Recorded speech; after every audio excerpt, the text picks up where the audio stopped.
করলাম বলেন তো?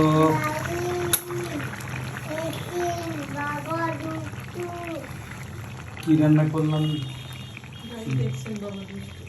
হ্যাঁ গাইস, দেখছেন বাবা দুষ্টু? দেখছেন আপনাদের কাছে নালিশ দিল। গাইস দেখছেন বাবা দুষ্টু? ভাত খেতে গেছিলাম, ওইখান থেকে যে আমাকে মেরে দিলা তুমি, আমাকে দরকার বাবা যাও বাবা যাও বলো না। এখন গাইসদেরকে কাছে নালিশ করতেছে যে গাইস দেখছেন বাবা দুষ্টু। হ্যাঁ গাইস, আপনারাই বলেন। এই যে আমার ছোট বাবু আপনাদের কাছে নালিশ করতেছে, গাইস দেখছেন বাবা দুষ্টু, আমি নাকি দুষ্টু। দেখছেন এটা কি?